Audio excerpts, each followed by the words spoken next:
Welcome to Storytime with Stephanie, a platform for independent authors to share their stories of transformation, self-help, education, and sometimes pure entertainment. Want to grow with us on this journey and support these up and coming authors? Subscribe to our channel and hit the notification bell so you don't miss an episode. I'm your host, Stephanie Outen, the literary doula. Are you ready for the show? Let's do this.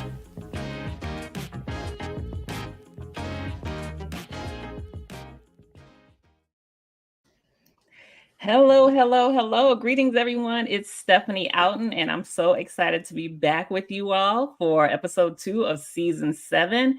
We have an amazing show for you tonight. I am with the ladies of My Story, Your Hope.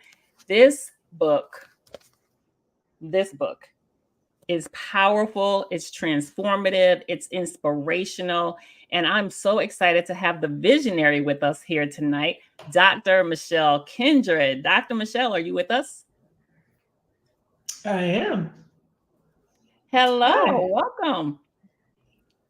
Thank you for having me.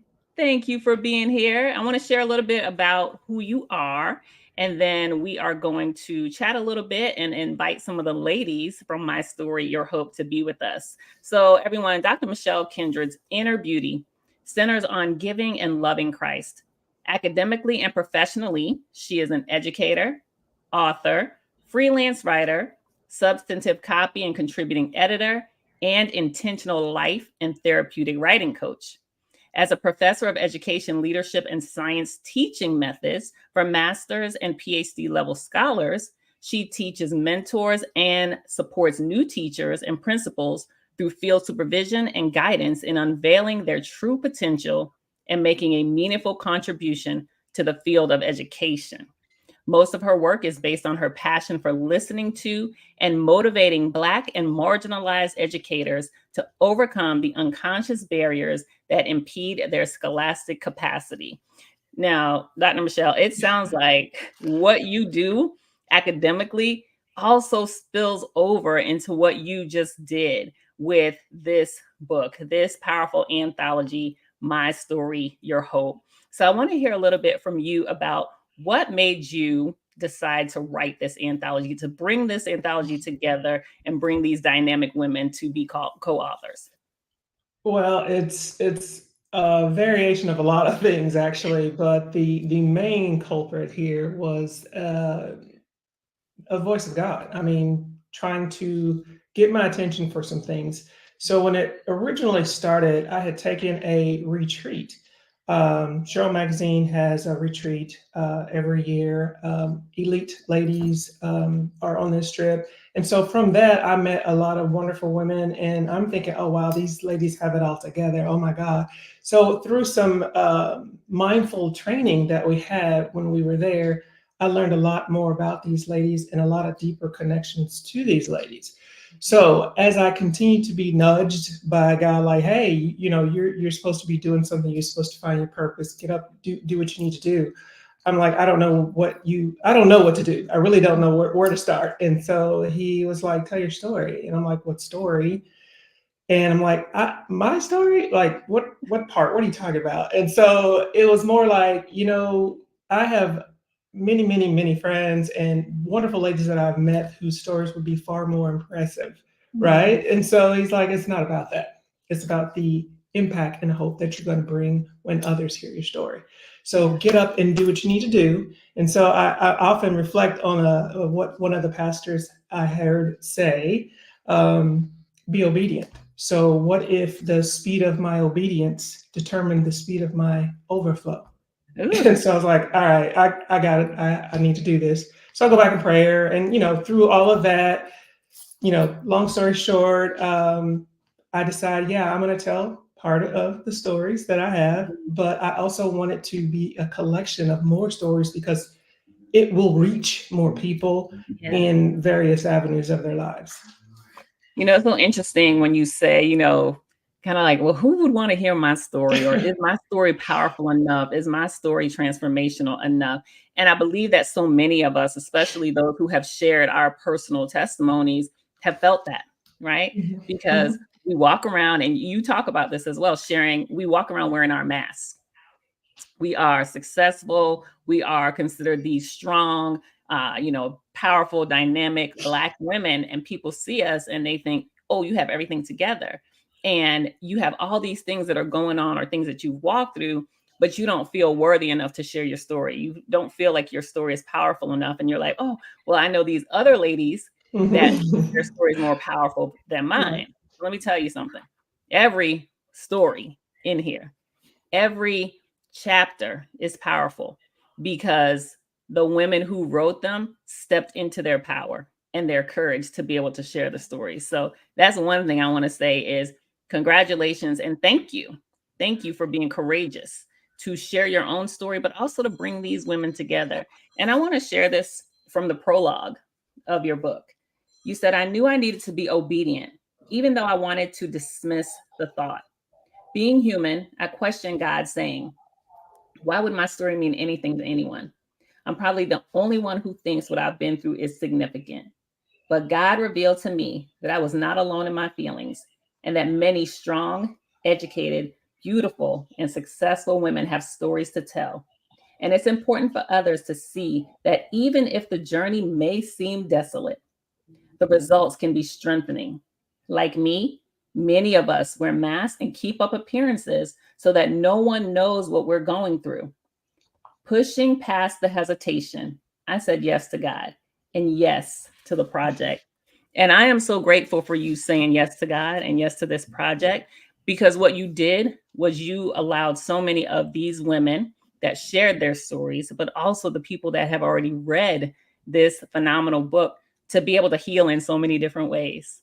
And I want to invite to the screen some of the ladies of my story, Your Hope, so that we can collectively have this conversation as Black women about your stories, your testimonies, and how you have truly risen through the fire. So we have Valina McRae, Lakeisha Moore, and we have Dr. Tiffany Creighton. Hello, ladies. Hi, Hi, how are you? Hello. Hi. Well, doing good. excellent. I'm so glad to have each of you here. Now, Dr. Michelle, tell me a little bit about, and I'm going to look at the first person I see on the screen, Lakeisha. When you thought about women whose stories you wanted to have presented in this book, what made you choose Lakeisha? Literally, it was God saying, "You need to talk to her. She's got a story. You need to talk to her." And like, okay, I know her, but I mean, what kind of conversation is this, right? And so I just said, "Hey, I was led. God, asked me. I'm doing this anthology project. I think you have a story that would be so impactful. Would you consider telling your story, and writing with me in this book?" Yeah, and Lakeisha's story is definitely Yeah. powerful. So, Lakeisha, tell us a little bit about yourself. And then we want to hear a little bit about what made you decide that this was the time for you to share your story. Okay, thank you. Thank you for having me. A little bit about myself. I am an assistant principal at a middle school. Mhm. And ironically, that is around the time that I started going left in life, making the wrong choices, the wrong decisions. I am married to my husband of 10 years. We have three adult children, five grandchildren, and we run a church. Okay. Um, I like the outdoors. I like family time, and I like, I just like creating. I like writing. Mhm. So about becoming a part of this story, it's not ironic. I always say God is both strategic and intentional, but never coincidental. I had Absolutely. been sharing with my husband here lately. I'm like, man, I really want to get back to writing because I'm naturally a writer, but I've never done a published work. And I just kept telling him, and I've actually been praying. I was actually praying to God about that. And then here comes Michelle with this proposal, and I'm like, oh my God, is this real? So I told her I need to pray about it, which really I didn't because I'm like, okay, I've just been praying. I told my husband I've been praying, and then she come and ask me this, and I was scared. Honestly, I was afraid. Mm, Yeah, and when I say I was afraid, because I've never just publicly, like to the world, told my story. mhm, Um, People who knew me from honestly, the life that I lived prior to giving my life to Christ and changing things around, they know the story. But I know they're where I was at yeah. as far as trapped in that story. I may give it through a testimony, just fragmented pieces, but I was afraid, honestly, thinking about, okay, my job and how this would look or just Mhm. different things. So that's how we came about. But thank you for the liberation. Oh, that's good. And so, with you in particular, Lakeisha, you mentioned that around middle school age is when you began to make some really poor choices. And those poor choices really did kind of set the trajectory of your life to go in a negative way. So tell those who are listening and those who will listen on the replay, and thank you all that have already started to join. We see the thanks, we see the congratulations, and we appreciate you joining tonight. So if at any point you have questions, you are welcome to put them in the comments, and we'll share them on the screen for the ladies to answer. Now, Lakeisha, tell us a little bit about some of those poor choices and kind of what they did to your life prior to you giving your life to Christ. And you don't have to tell Okay. everything because we want people to buy the book. Okay. You got to buy the book so you can read the full story, but just share a little bit about your testimony. Yes. So actually, I don't even think the whole compilation of the full story is in there. I believe that Michelle gave us this push to go further, to do more. This was just like a jump start. In middle school, because of my life situation at the time, we did have a disruption in our living. My mom had moved us from Florida. I'm originally from Texas, but she married and moved us to Florida. And when we had to abruptly come back, something happened. We had to abruptly come back, and we left everything. We didn't have anything. So when we came back, my mom, she moved with one sister so she get back on her feet, and then my sister and I moved with my mom and my brother moved with that sister, and my sister and I moved with her other sister. And the environment we were living in was not good. I mean, my aunt was a great aunt, and our home environment was good, but the actual outside of that, where we lived, the things that happened, it was not good. And then she was that auntie that maybe a lot of us had that was just cool. So she didn't put down no strict rules. Like we could be out all night doing all of this stuff. And that's when I started going left with like skipping, joined the gang. It was a lot. It was a lot. And Mhm. I was just young. I was influenceable. I was really kind of migrating into the environment that I was, pushed into. I didn't Mhm. know, you know. Okay. And And it just so, spiraled from there. It spiraled from there. okay. And in that, in some of the poor choices that you made due to the circumstances, it led to a short stint of being incarcerated, right? Tell us. It was short, Yeah. yeah, Yeah. because when that happened, I was, it first started my first time, I believe I was in 11th or 12th grade. Okay. That was the first time.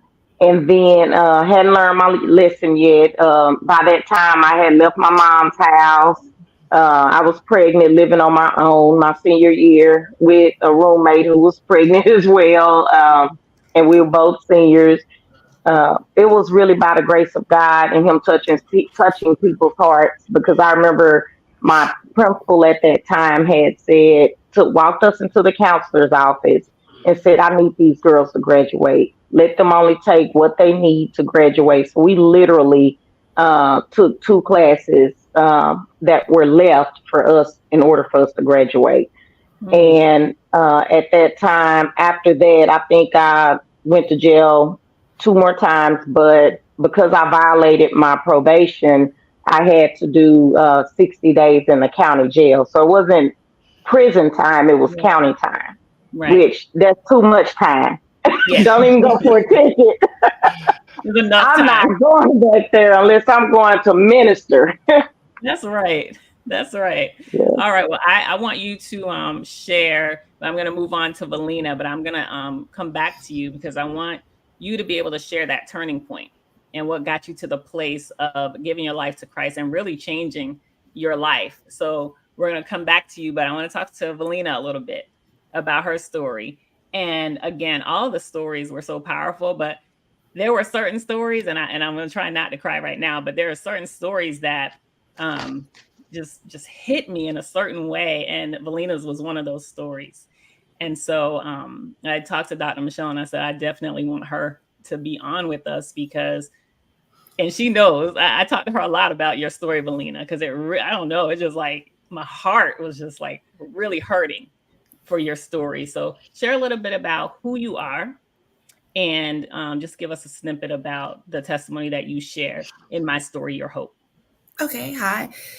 Well, Valina McRae, and originally from Arkansas, moved to Texas probably about 30 years ago. So I've lived in Texas longer than I lived in Arkansas. And we moved to Dallas because my husband, he had always wanted to live in Dallas. That was his dream. So we moved to Dallas shortly after I gave birth to my oldest son. So he was only 4 weeks old when we moved. No family, no friends, didn't know anybody. But we stuck it out. We, made it work. And we had a second son.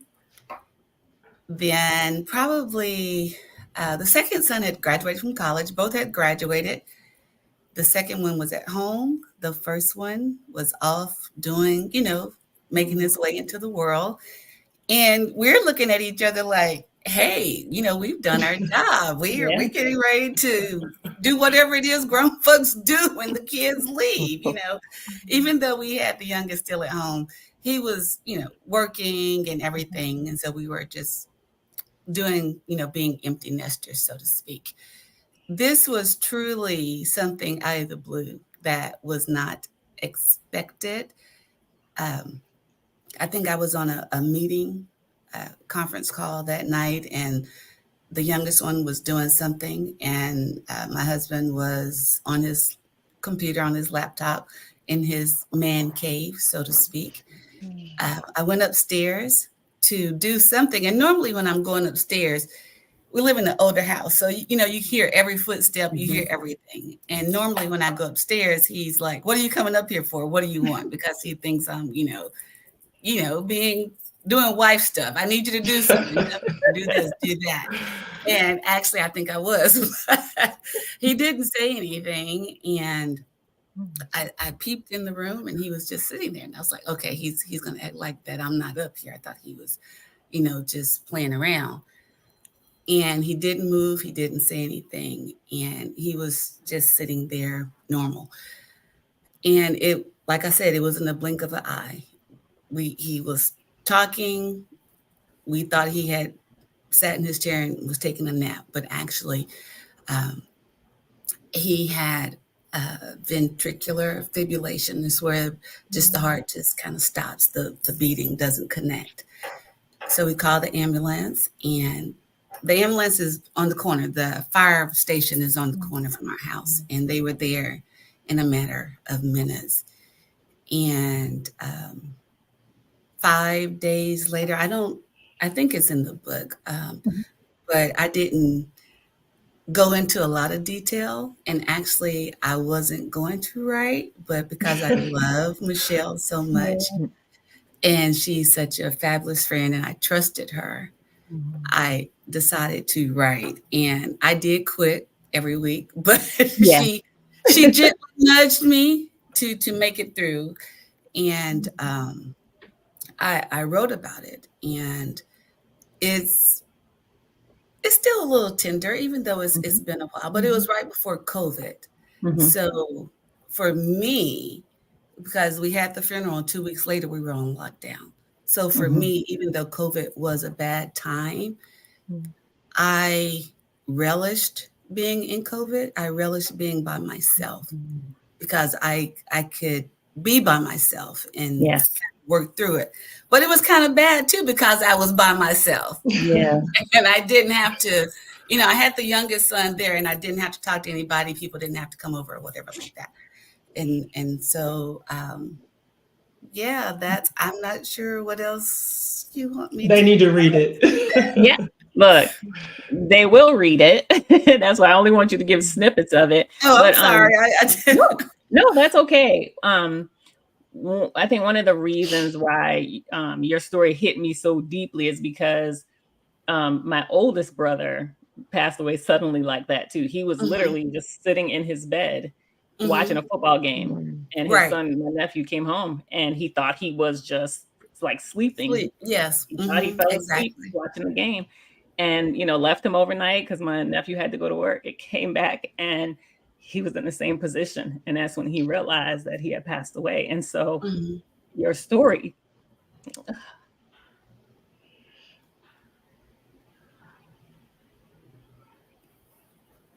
it brought those things back for me too. Right. Okay.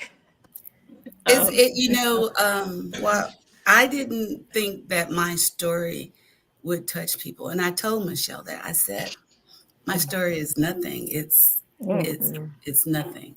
But your she story said, is no, you don't everything. realize. Yeah. Yeah.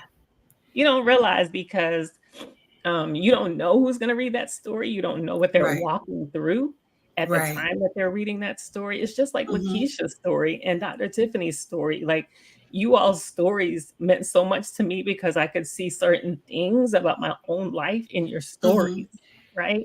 hmm And you just don't realize that you coming out of it, because all of you are the phoenix that rose from the ashes, right? And you overcame, and being able to read your story, not knowing you, only interacting with you all through Zoom meetings and things of that nature, hmm but to read your story and to read how you were able to overcome that type of grief.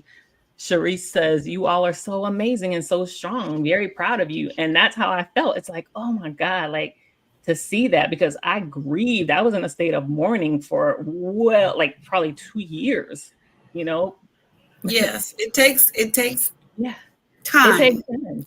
It takes time. Takes But time. you were able to do so many powerful things to transform and transcend beyond that grief. And so I thank you for sharing your story, for having the courage and to be able to press through, even when it was difficult. I say the same thing to Lakeisha, for pressing through, because it's not easy to share those types of things about yourself. Like you said, Lakeisha, thinking, what is my job going to say if they know these things about me? But we serve a God who has already covered us and protects us from the snares of the enemy and the words that people share and the hurtful things that people say. We serve a God who protects us and covers us. So he already covered these stories before they were ever published. And I'm just grateful that you all were brave enough to do this. So I'm going to move on to Dr. Tiffany, and then I'm going to come back to you, Valina, a little bit later as well. So, Dr. Tiffany Creighton, tell us a little bit about yourself so we can know who you are and a little bit about your testimony. Well, I'm Tiffany, and I grew up in Oklahoma and then moved to Texas, lived there for about 6 years, and now I'm in Virginia. So I have two wonderful sons. They're both in law enforcement, and I have two grandbabies, and I have a wonderful husband that because of the book, he's being called the knight at work. So some they're reading it. So been married to him for 20. I'm sorry. I always mess up on our anniversary. We've been together 20 years, married 19. Okay. And this is my second marriage. And I'm a survivor of intimate partner violence. Mm-hmm. Thank you for sharing that. And so, tell us a little bit about that particular relationship where you experience intimate partner violence. Mhm. Well, I always said it wouldn't be me because as a child, I grew up in that environment. And, I was the psychologist, the clinician counselor of the family. And so my training taught me what signs to look for, what to recognize, not only, what to recognize, but I lived it. And I said it would never be me. And without going into great detail, I experienced some church hurt and, others telling me what they thought was best for me, what God showed them. But I was the kind of person, well, let's just cut out the middleman. He didn't tell me that. But, at the time, I had lost sense of self so much so that I didn't even trust my own thoughts or my own decision making, and felt as though those individuals knew more than I.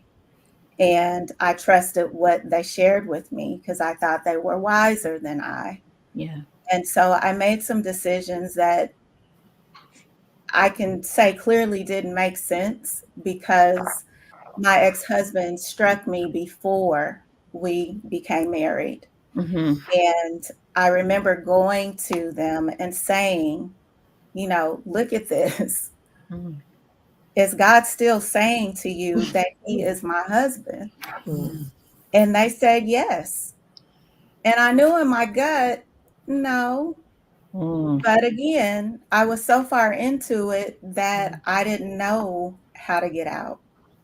I didn't trust myself. Did you see any signs? Because we always see these red flags, but we choose to ignore them. What were some of the red flags that you saw in him that made you have some pause, even though you still moved forward? What were some of the signs? Because I want you, with your story, Dr. Tiffany, to help that person, male or female, who may be in a situation that could potentially lead to violence.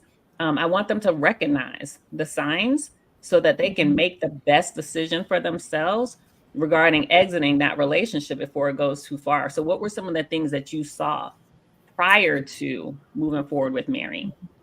One of the first signs was isolation. Any and everyone that meant anything to me, there was something wrong with them. And you might see little things in that person that they're saying they want you to distance yourself from, but it isn't even what they're saying that it is. But it appears that they may not have your best interest at heart. Like the abuser may identify, did you see, or do you see how they're talking to you? And they may have just been having a bad day, but it will coincide with what the abuser is saying. So it starts with isolation. Again, everyone that meant something to me, I no longer had a relationship with them. And so then they're saying to you that I'm the only one that cares about you. See, I'm the one that's here with you. Everybody else is gone. They don't care anything about you. So they make themselves appear to be your Yeah. the only one that truly matters. Um, being out and about and someone may look at me and then he's questioning, well, why did you look at them? And I remember, when I would have a voice and I would say something back, and it might be a little slick because I do have a little slick mouth sometimes. You? But I would pay the consequences for that. I remember, like, I'm not going to take it anymore. And I watched a very famous talk show host, and that showed me that I could be strong and I don't have to take it. And I remember him coming home one day and I did what the co-host said to do. And that nearly almost cost me my life. So I learned how to just keep my mouth shut. Mhm. And if I will just do what they tell me to do, if I just keep peace, if I just, Mm. things will get better. Mm. But they never did. Mm. Okay. We're going to come back to you. Dr. Michelle, I wanted to save your story for last because it's actually the last story in the book. And that was intentional because based on, the entire idea of what this book was about, my story, your hope, giving people hope. And your story does that because what you were able to do with your story, your chapter, which was called Rediscovering Me, it was almost like you wore the superwoman cape and you were always the one that tried to live out and help everyone else live out their dreams to the place where you forgot about your own, to the place where you forgot who you were, and almost to a point did not know who you had been created to be. So let's talk a little bit about how you got to that place and why you felt like you had to be superwoman, taking on everyone else's cares and responsibilities and dreams to the place where you forgot about yourself. Yeah, good question. I am naturally an observer. I was number four, child, four daughters. I was the last one, so I saw three things ahead of me, right? I observed a lot, actually, from a broken home. So, just like textbooks say how kids act when parents divorce is actually true. There is merit to, yeah, they do understand what's going on and they do act those things out. I saw three different ways act out before me. And so, with my mother being a single mom at that time, raising four girls, she had to actually quit her real career job and make sure she was available for us. So, with that, watching the trials, watching, mischievous siblings, and I say in the story too, it's like I'm not innocent now. I just saw three different ways not to do something to Right. get away with it. So um, I watched all this and I saw the hurt in her, not only from her being there alone, which she escaped an abusive relationship. So watching that pain, my father's gone now. I mean, I'm small, but I'm not quite understanding, what did he do? Hearing those stories and then to see my siblings act the way they did, just normal kid stuff. But it was like, she doesn't deserve this. And so early on, I took that as I will protect her. I will not be the one to cause any more problems. You will not have a problem with me, mom, whatever you say. And so I kind of morphed into this. I try to say, yeah, it's not a yes sir ma'am, but yes ma'am. You know what? Mhm. You want me to do this? I'll do that. You want me to do it this way? I'll do that. Any decisions that I made, it's like, well, mom, what do you think? I mean, I thought that was okay. I didn't think there was anything wrong with respecting your parent or following suit, until it just continued and continued, and it showed up in various places, where I worked, different social norms. I was the go-to person. Like, get it to Kendrick, she'll get it done. I did. I took charge. And I often say, I'm better suited in the background, need to be in the front. I'll help you. What do you need? And I'm always there and I'm pushing you and I'm doing this and I'm making things work. And oh yeah, it's great. It's great until someone else gets the credit or the person that you help is gone on, moving on. And it's like, well, what do I do? I don't know. So I just something just hit me at that point, and it was her leaving us, Yeah. being unalive, that struck me that I have no longer that person to care for, that person to please, if you will, or to make proud. So now what? Mm. And so that's kind of where I was. It took all of that to get shook up to say, you are equipped with a lot. Mm. You have enough. You are enough. You Mm. do belong in the room. So I'll let you read the rest of it. Yeah, it's not easy to get there, right? It's not easy to get to that place where No. here it is, you devoted so much of your life to doing things to please your mom and doing things the way that you thought, everyone else would feel was right. And then now for her to no longer be there, and now you're in this place of, okay, the person that I live to please is no longer here. Now, what do I do to please me? And what do I do to recognize that I'm worthy of pleasing myself Mhm. and doing the things that I've always wanted to do? Because you knew you knew the things that brought you enjoyment. You knew Mhm. the things that really filled your soul, but you suppressed a lot of those things. Ronnie says, I'm so proud of all of you. We're proud of you too, Ronnie, because you have a very, very powerful story to share as well. And when the people get the book, if they have not already, My Story, Your Hope, they will recognize the power in your story as well, Ronnie.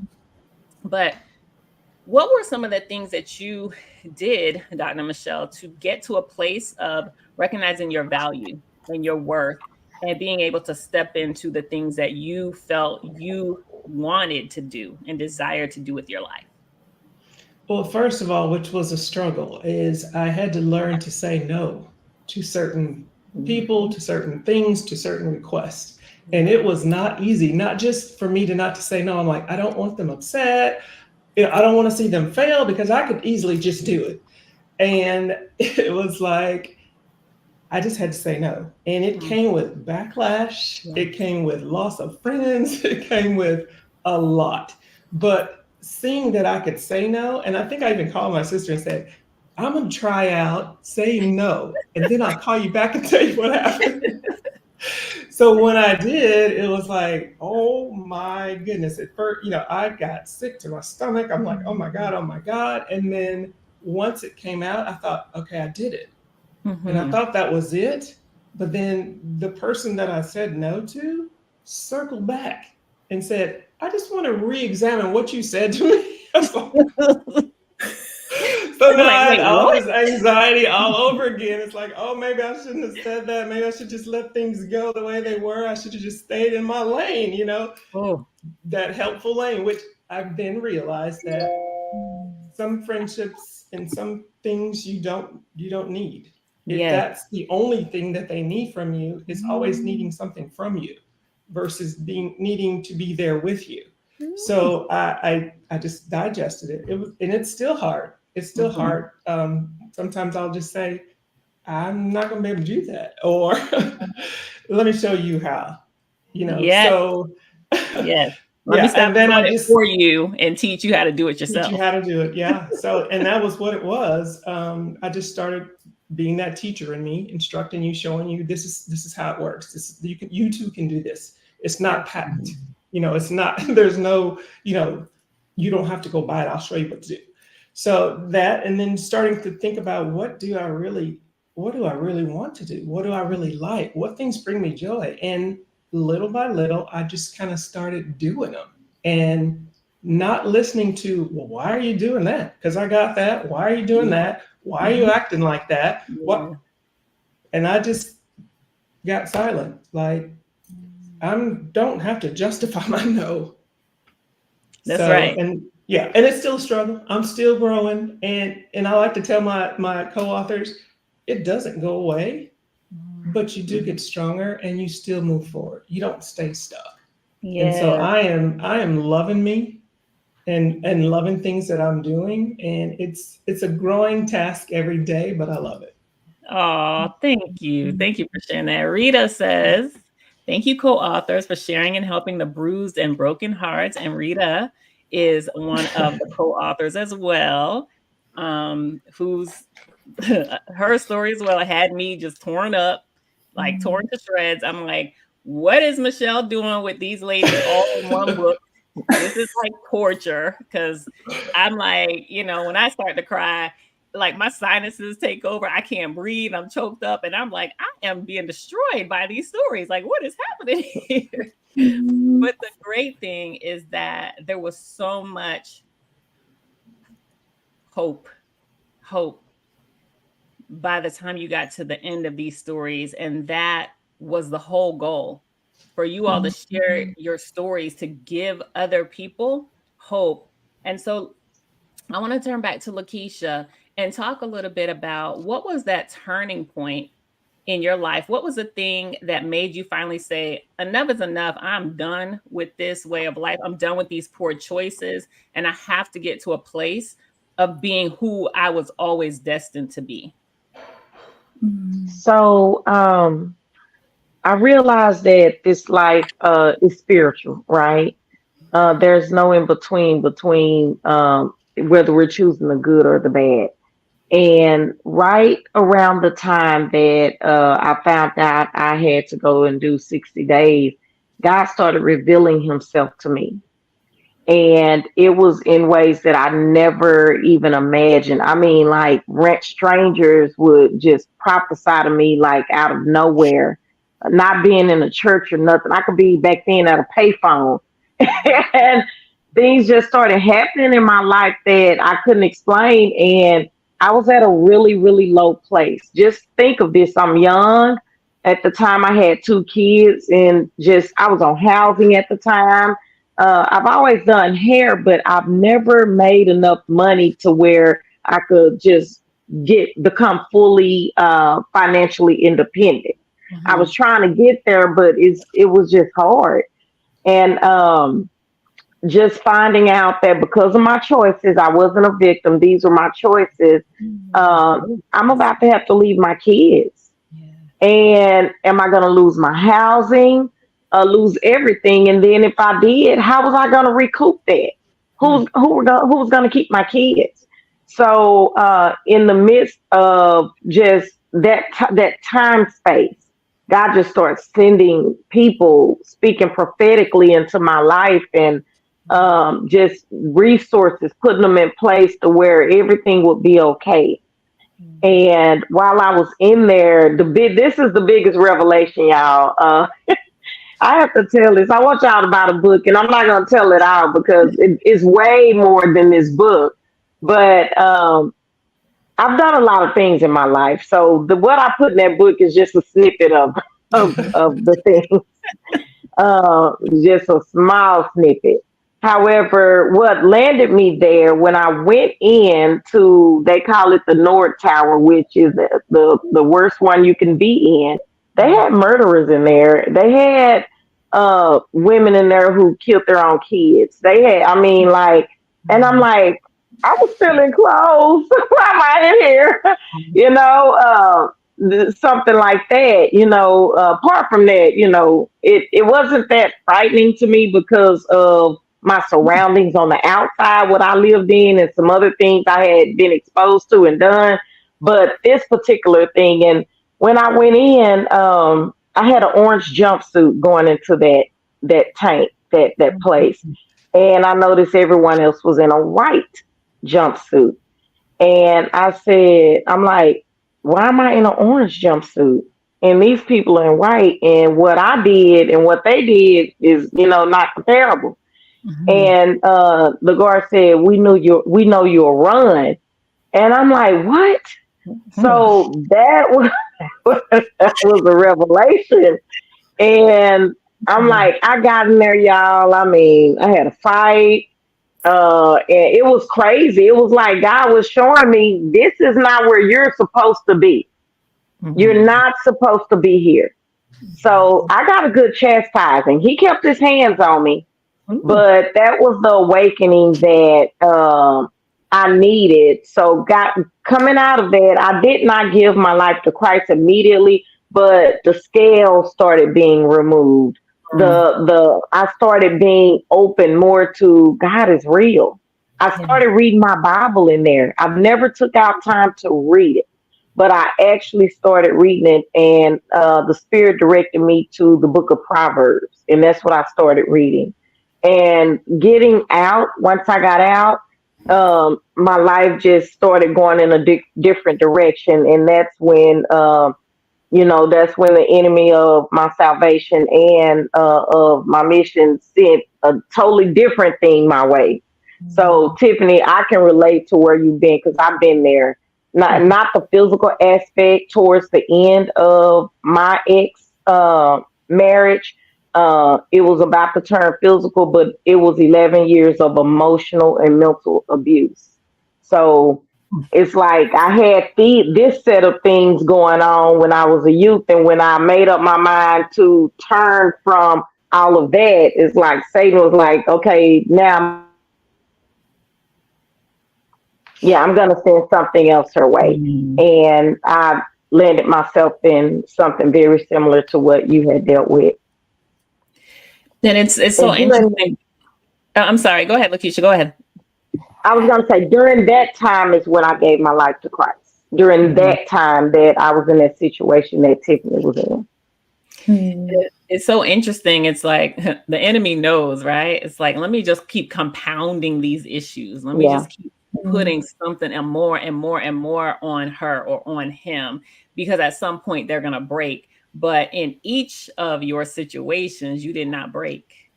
You may have bent, but you didn't break. You still Mm. rose above the situation. And I love what you said, Lakeisha, about not being a victim. These were your choices that you Mm. made in your life that led to some of the things that you experienced. And I really want people to sit with that, because I've been in that boat too, where I'm like, you know what, my choices landed me right here. And I can't blame anyone. I can't even blame God, because he was like, girl, I told you to run. I gave you the open door and you still went on and did these things, right? But you were able to recognize that these were things that led to the spaces and the places that you ended up in your life. But you were able to get to that place of saying, God, like, I'm done. I'm done making poor choices. I now need to lean into you, the one safe place that I can go to be who I'm supposed to be, because it was in that, and it was in giving your life to Christ, that you were able to now shift into this place where you are now, this life that you have with your husband, your family, your students, right? And being able to be an educator and teach the young people, the same children who are of the age that you were, right? When you were in these Mhm. dark places in your life. Here you are now, the assistant principal, being able to be responsible for their grooming and for their education, and for them to be able to get to the place where they recognize who they are. They have someone like you. And I was so inspired by my assistant principal when I was in middle school. To this day, I still think about him. He has passed away now, but he inspired me so much. He was like Joe Clark, from Lean on Me. And so I can only imagine how your students feel about you, if I feel the way that I felt about Mr. Gaines, who was my assistant principal, because I didn't grow up with a father, and he was very much like a father figure for me. He really wanted to make sure I stayed on the right track. He made sure that I, did well in high school and college and those things. And so to know that God literally planted you in a place with these young people is truly that message of hope, that your life could inspire now these other young people. And so I applaud you, and I thank you for allowing the Lord to lead you to the places where you are today. Amen. Amen. Valina, so Yes, tell us ma'am. about that. She's like, yes, ma'am. Tell us about the turning point for you, because here you were ready to live like that next stage of your life with your husband. You all have raised your two sons, and you were like, okay, we're about to be empty nesters, and we're going to go and conquer the world together. And now here it is, you have to conquer the world just as Valina. So what Right. was it that got you to the place of pulling yourself out of that place of isolation? Because yes, you were in physical isolation because of COVID, but you were in emotional isolation as well. What was a turning point that got you to the place of realizing, okay, I've mourned, I've grieved, and now I have to live as Valina? I'm not sure if there was a definite turning point, and I always, this wasn't my plan, and that's actually the title. Yes. This wasn't my plan, and I think everybody I talked to, I was like, this wasn't my plan. This is not how I envisioned my life being. I'm thinking we're going to be doing this, taking trips, and all of this stuff. And I believe I was talking to an older, wiser woman.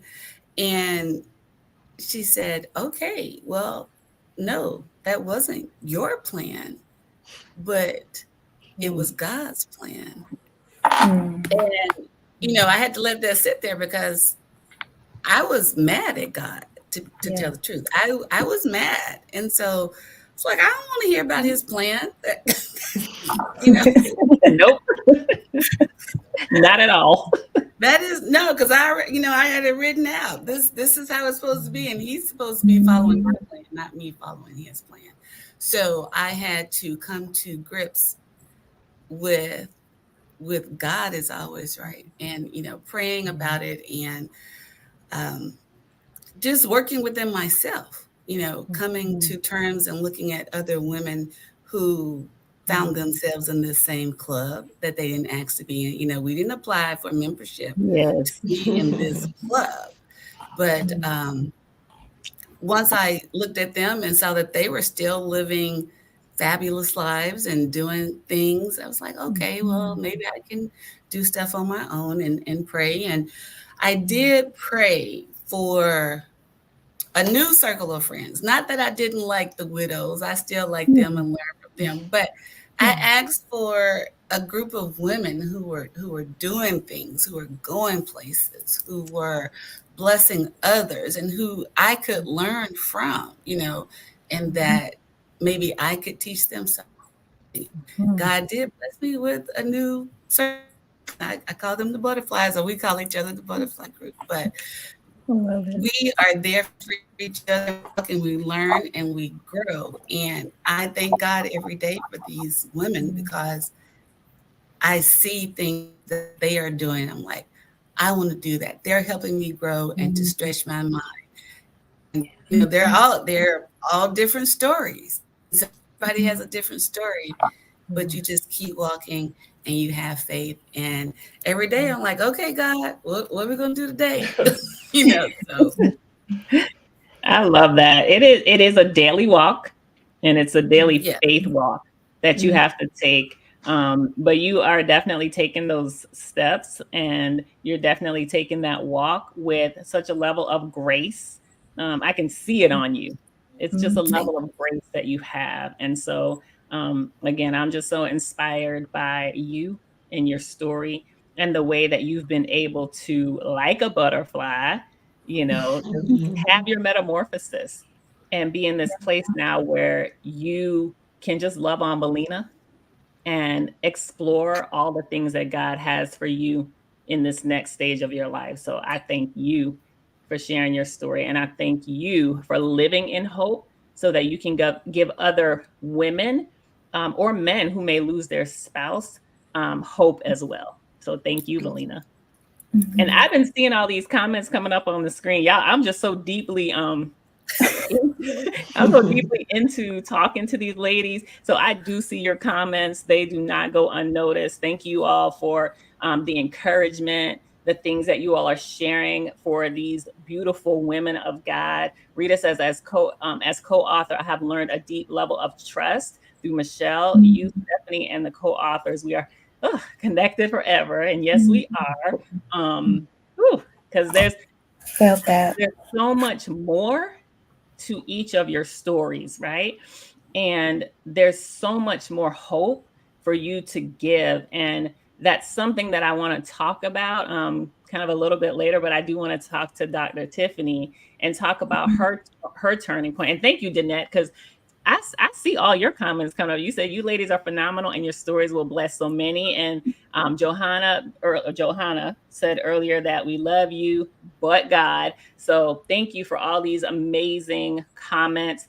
Um, Let me say this. Let me interject and just say, please, if you have already gotten the book, if you have already read the book, please share your rating and your review on Amazon.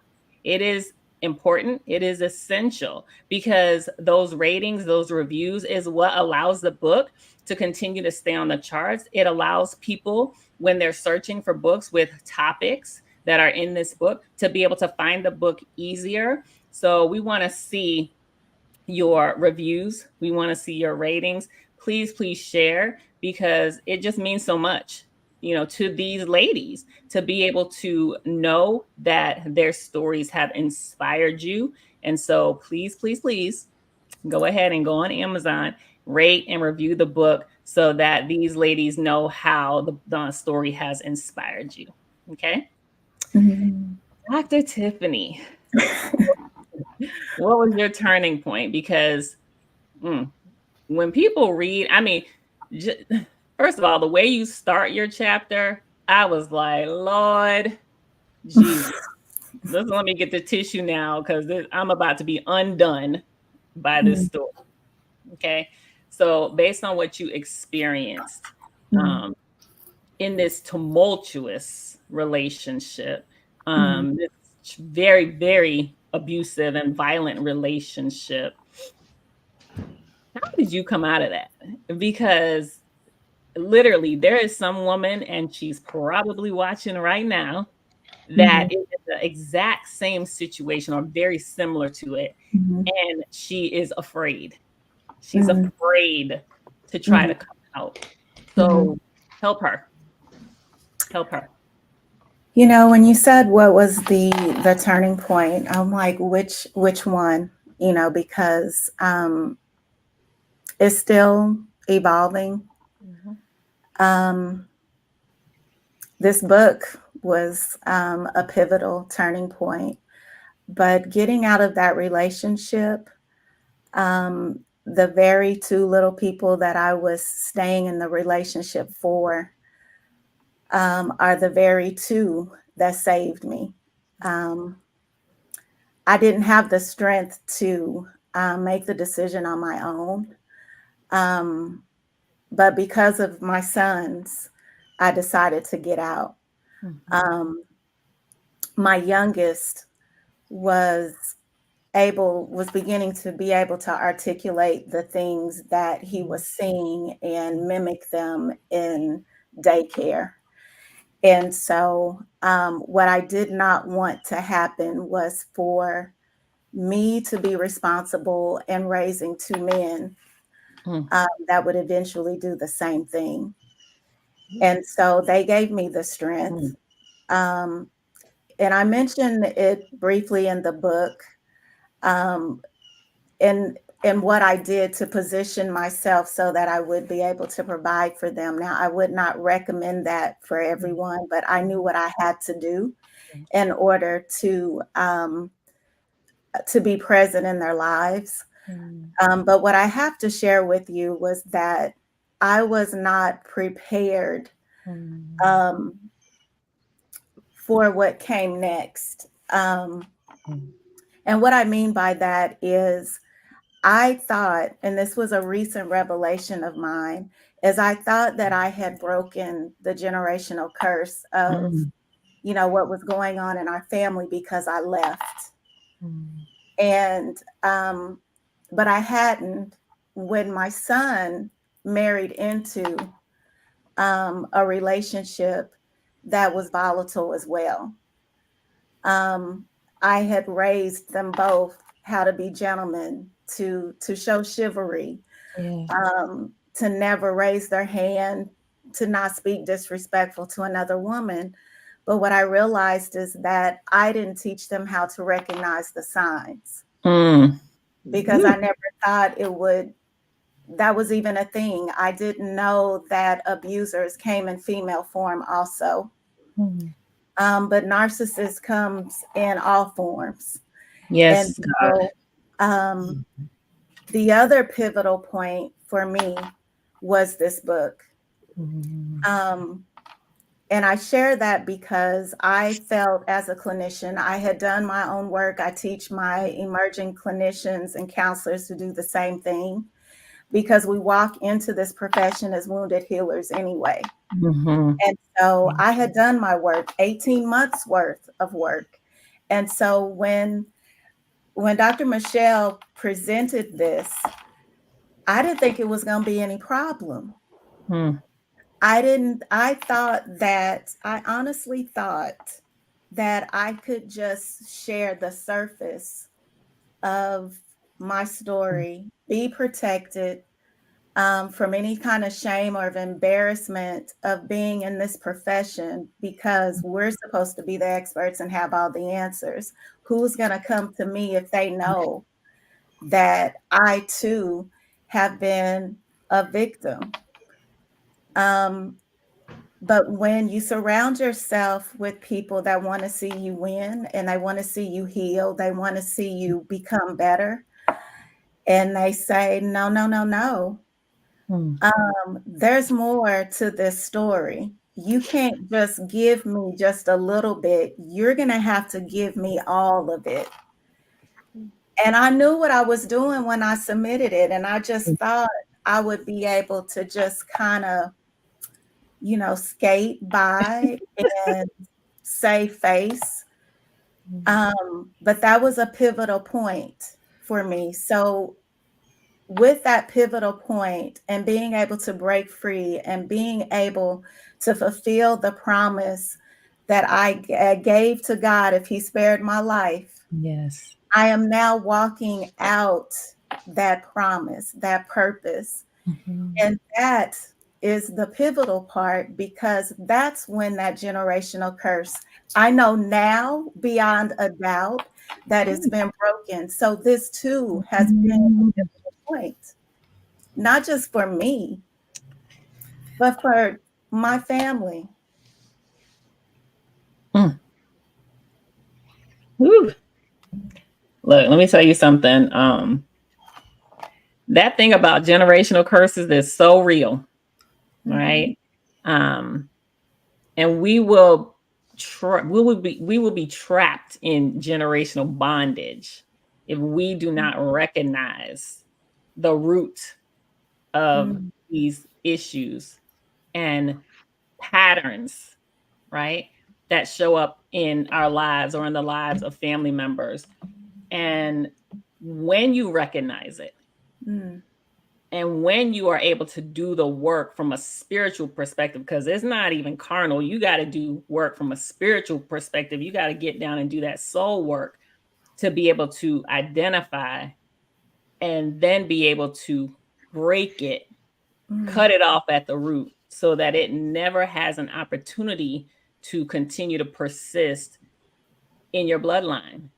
And for you to make that claim that the curse is broken, like that right there is a reason for all of us to shout, because the curse is broken. No longer do your sons, their children or future children have to live under that type of curse. No longer do they have to live under that pattern of violence. No longer do they have to live in a pattern of low self-worth that often brings us into those places of entering those types of relationships. No longer, it's done.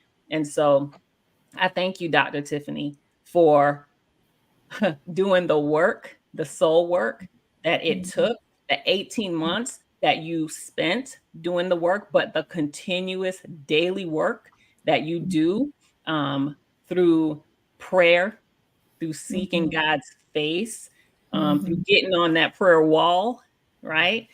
Continuing to be able to do that and showing your sons, because even though they're adults now, this is now the place that they have to be in their lives to fight for their future family as well. I just thank you for doing that and showing people what that looks like, because it is the essence of who we are as God's people, to be able to exercise that level of authority. And so thank you for stepping into your authority and making that declaration that the curse is broken, because God is shouting and he is excited and he is like, thank you, my daughter, for making that declaration for the world. He said you're a hard-headed one, but you finally you got it. Finally got it.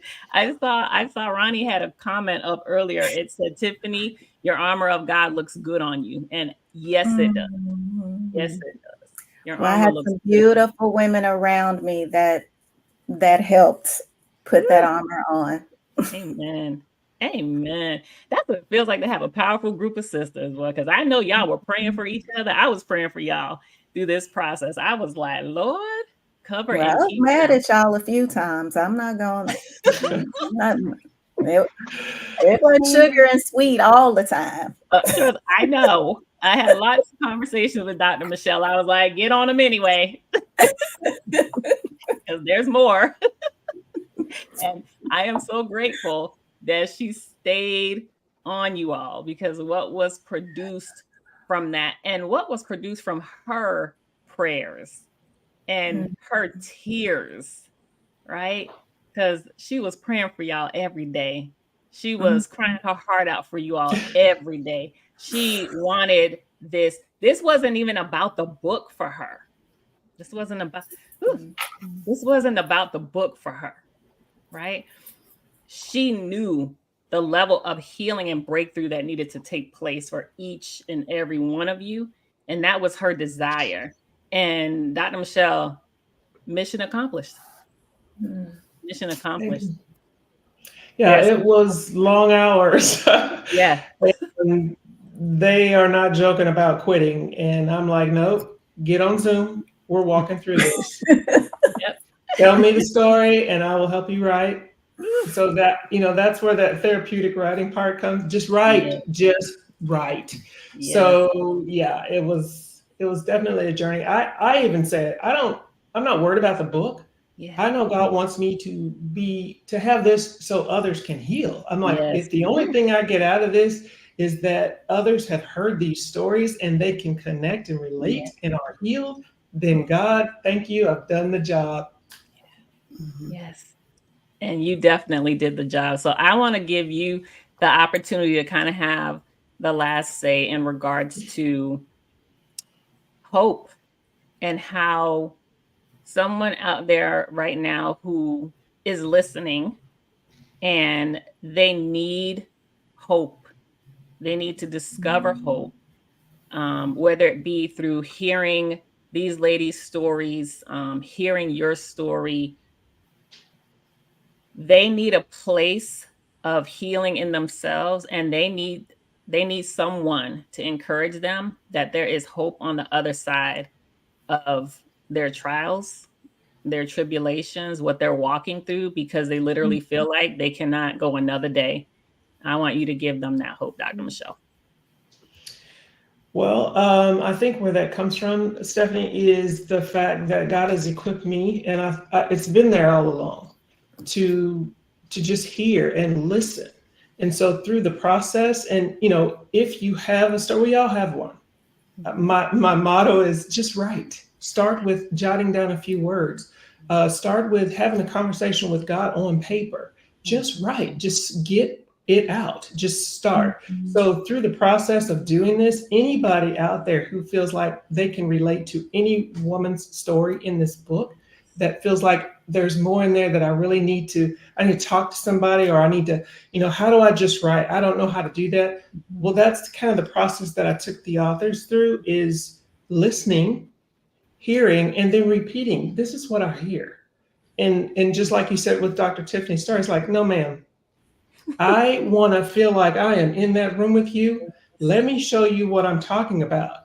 Tell me more. Let's get this done. So through that conversation, that trust that we all had with each other, and me just taking that time. No, I have time. I don't care. We're getting on. And that's what developed that relationship and that therapeutic writing. It's let me hear you. I had some authors that I don't write. Let me just tell you the story. Not a problem. But it's your story and I need to hear it, and I let you know what I heard. And you tell me, am I hearing you correctly? And then I ask the questions that bring on those turning points of, aha, oh yeah, you're right about that. I didn't think about that. So if you have a story, and we all do, you want to feel that healing or that process, there's a woman's story in this book that you can relate to, that you can start to begin to find what their roadmap was. And it all goes back to God. It all goes back to God. Centering yourself around his word and trusting, and just right. Get those words out. Amen. Thank you for that. Ooh, I said you were going to have the last word, but I forgot. I wanted to ask each of the ladies one more question. I'm sorry. I just want to find out, like, what's next for each of you. So, what do you plan to do with the book? Because I see book tour, right? I see book tour. I see you going and sharing your stories. That's just what I'm getting. But what do you plan to do with the book, or just sharing your particular stories going forward? So we'll say, Lakeisha. I would love to do more. That was a catalyst for to speed up my writing career. I would love to just. I've already been putting my brains with Michelle's, my thoughts with Michelle's, and like, hey, and there's so much. I mean, there's so much, but I'm thankful for this opportunity because she brought something out of me that was naturally in me, and it's my gift to write, and I love to do it. So I can see myself taking that snippet of my story and writing a larger version of the book itself, my own story, the full story, and then other types of writings that I do. Excellent. I look forward to it. Melina. Yeah, mine won't be writing. So And that's okay.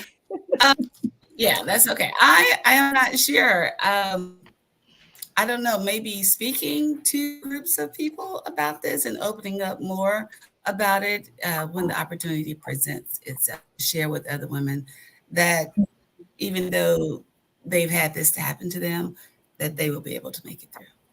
Absolutely. Absolutely. Thank you. Dr. Tiffany. The book. This was that was the plan all along. I just kept putting it off. Procrastination. I don't want to talk about that. Life is good right now. Like I'm good. I don't want to disrupt, you know. However, when you make a promise to God, especially when He spares your life, He's here to collect. And so, and I mean that in a very respectful, humbling way. And so, the person knows who I'm speaking to. But a few weeks ago, they said to me, now that God has given you everything that you've asked him for, when are you going to give him what he has asked you for? And that just keeps resonating in my spirit. And so the things that he has told me to do, I am now doing them. I have partnered up with a domestic violence shelter in my area, and I'm beginning the work because I said that is what I would do. The book will be written, and I mean, there might be some days I like Stephanie, there might be some days I don't, but I trust you. And I don't trust easy. Michelle knows that. So I don't know. There are other things that people have said to me that, don't you know, this is. And whatever God says it's going to be, that's what it will be. Amen. So I truly know what it means to trust him. Amen. So Amen. let's ride. Amen.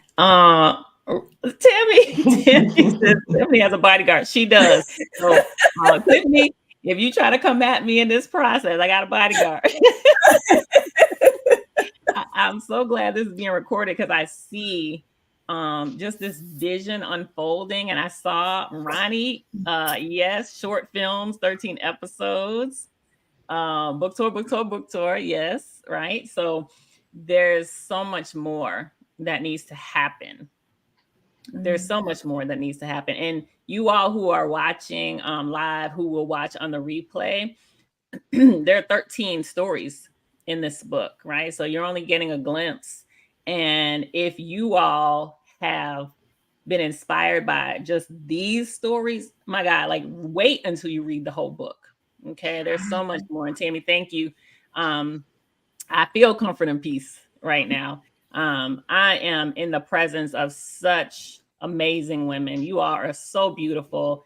All 13 that participated in this process. So beautiful, so loving, so kind, and compassionate toward each other's stories. That is what I appreciated working with you all on this book. And so, Dr. Michelle, what do you see as the vision for what is next? I've been in prayer about it, and I know that there are a lot of opportunities for personal development clinics or groups and activities. I believe that sharing the collection of this, My Story, Your Hope, will help women and men all over. So I am praying about how God wants me to lead that. This has launched my therapeutic writing and life coaching. And through that, helping women, men tell their stories to get closer to healing. So I know that that's part of what God wants me to do. I've already been approached for volume 2. People that want to be in the next volume of My Story, My Hope. So I guess there's a volume 2 coming, as well as His Story, Your Hope. So I yeah. love it. And so with that, I think the sky's the limit. The healing is in the sharing. And, that's my job, to walk people through getting closer to their healing, their rediscovery. It's never too late to rediscover yourself or reinvent yourself or to find your self-worth. It's never too late. Never too late. That's right. That's right. Oh, thank you, ladies. This has been phenomenal. This has really touched my heart. I'm so grateful for your yes, for showing up, for being able to be here tonight, for the courage that it took to share your stories. And I'm thankful to everyone who joined us live, everyone who will watch on the replay, because I know that you are going to get something out of this. I know that you are going to be inspired. I know that you're going to feel hope through this. So I just want to say, get the book at the show. These are all my shameless plugs. I'm always like, get the book, My Story, Your Hope. When fear, pain, loss, and grief are too much to ignore, that's it right there. We got to stop ignoring. We have to do the work. So thank you, ladies, for doing the work. Thank you for allowing me to be a part of the process with you all. It was such an inspiring journey for me to go on with you all as well as your publisher. And I'm just thankful for what is to come. So I'm going to leave us with a quote, actually, that Dr. Michelle says in the book, and she touched on it here as well. There is transformative power writing your story. So just write. Good night, everyone.